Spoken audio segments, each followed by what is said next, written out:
Hey everybody, and welcome back to Algebra 2 online. So the plan for today is to talk about the domain of these root functions that we've been studying for a little bit.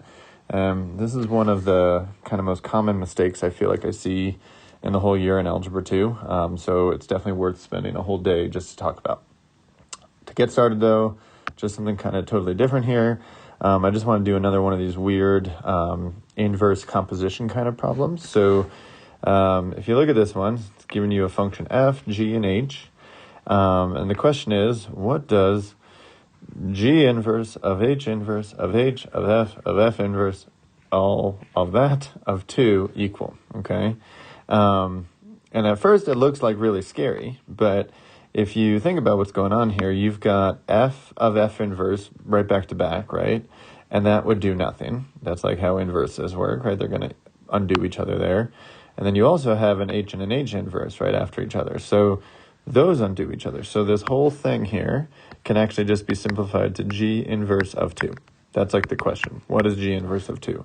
So we don't even need this f function. We don't need this h function.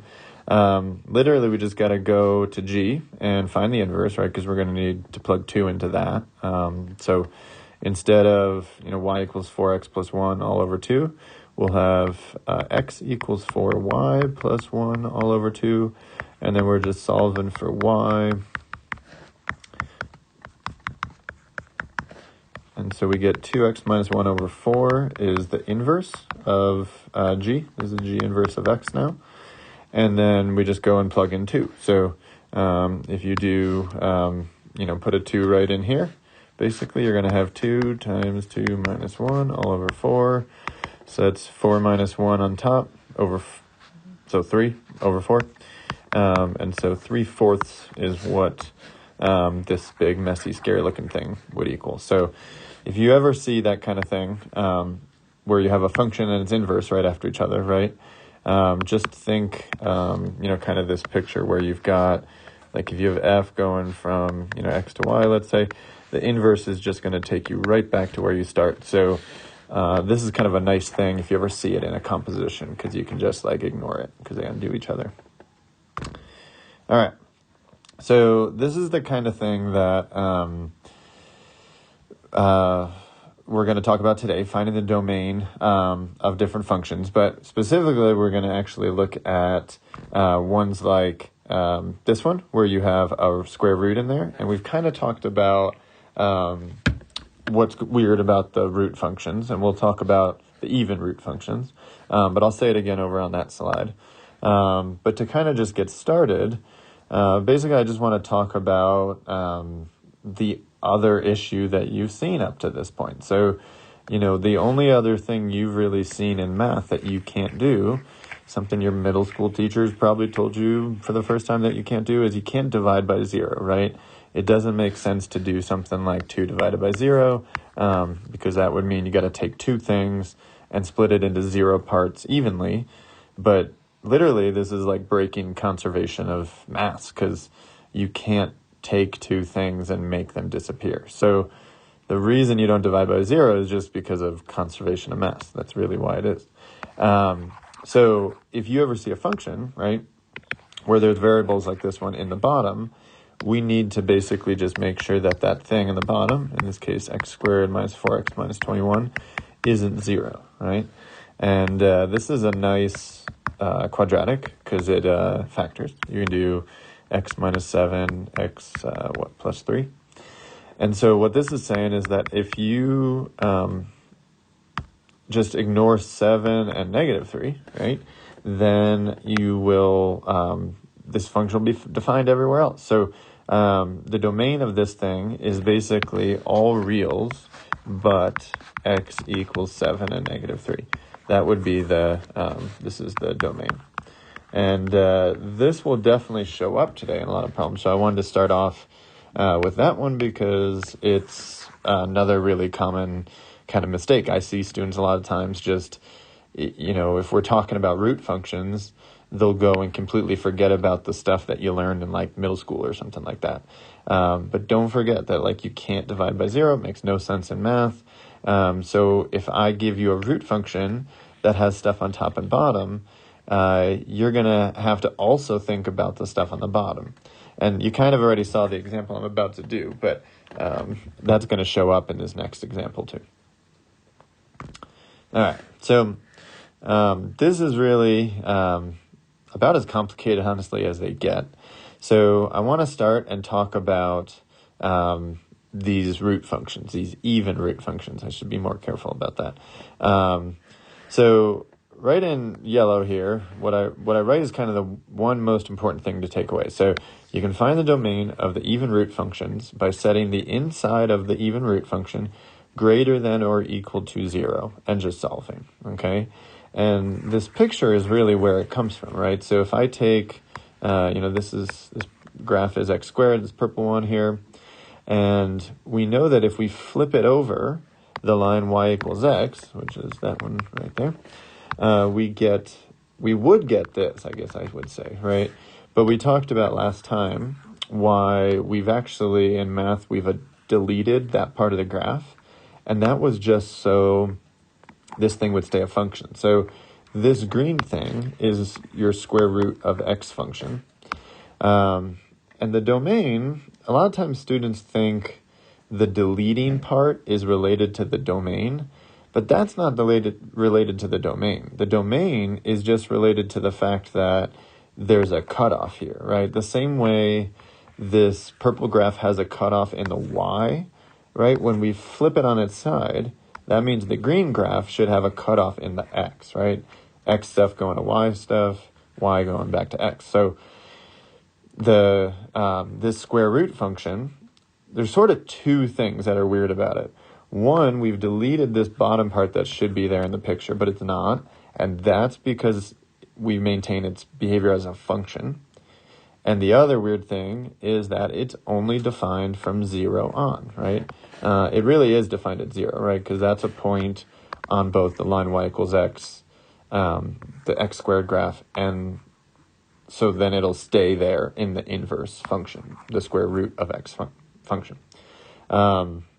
So basically the shortcut, though, is to just remember this part that I wrote up here in bright yellow. So anytime you see an even root, you only need to worry about it for even root, right? Because I'm just going to draw this picture really quick. But if I have like a cube root, right, I can absolutely, that's my line y equals x, I can draw the inverse function just by flipping it over this, right? I'll just try and do this as good as possible.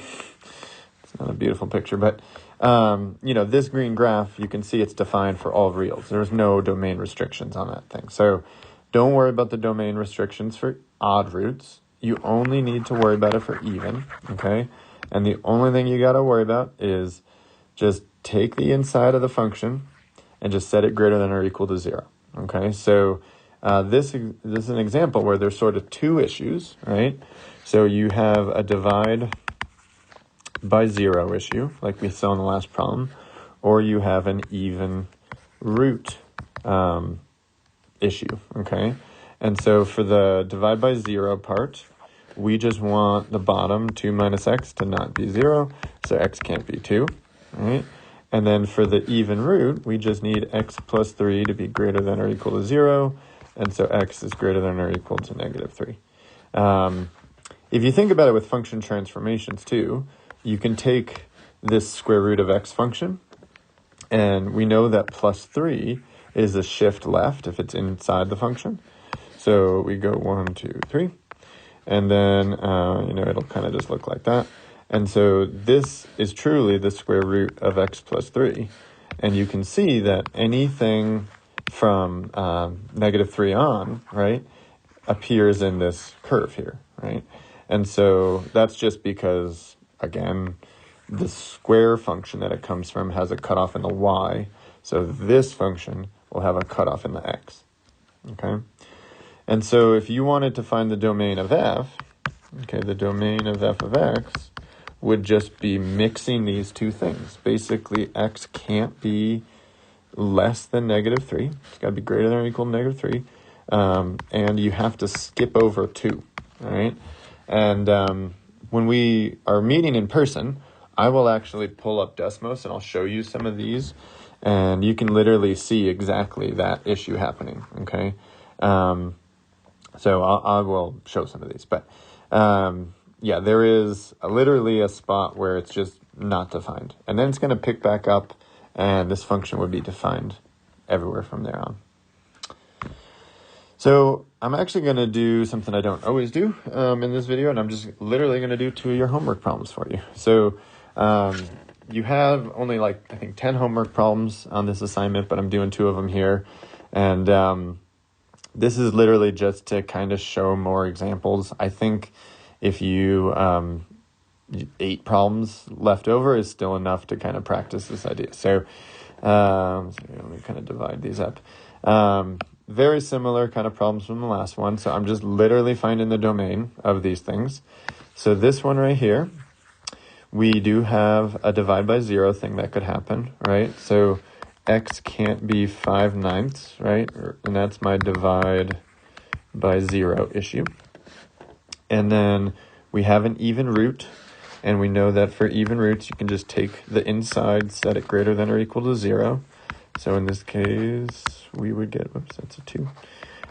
X would be greater than or equal to negative 2/3, and that's the even root part. And so the overall domain of this thing would just be x needs to be bigger than or equal to negative 2/3, and you got to skip over 5/9. Okay. Over here, all right? So this one is me, I guess, kind of trying to trick you a little bit. But if you just look carefully, it's not an even root, right? So that whole part I did in purple down here does not apply. I don't need to do anything with the even root because there literally are no even roots. The only thing I got to be careful about is dividing by 0. And that would just happen right where this thing is 0 on the bottom. So the cube root of 7 minus 3x just can't be 0. So 7 minus 3x can't be 0. So 7 can't be 3x. So 7 over 3 can't be x. But literally everything else works. So you could say the domain for that one is all reals, but x can't be 7/3. That's a fine way to say the answer for that one. And that's it. That's basically all I'm looking for in the homework. You really should only ever be worried about at maximum 2 things. The dividing by 0 issue, which could definitely show up anytime you have a variable in the bottom. And then if there's an even root, you've got to do that part with setting it greater than or equal to 0. And the only reason we're setting it greater than or equal to 0 is because there is this natural sort of cutoff in the x, right, at 0. And there's literally no part of this green graph over in that picture. And that 100% comes from taking this purple x squared and flipping it over y equals x. And it's no different, right? And the reason this is why you have to do this for all the even roots. If I have an x to the 4th, they just kind of look like a flatter version of x squared, right? We've seen those. And those ones also, if you flip them over, you just sort of get a flatter, this is basically what this 4th root of x would look like. So that's actually pretty bad color. Let's do we'll do green again. So that one is what the 4th root of x looks like. This is just a flatter version, sort of, also, of the square root of x function.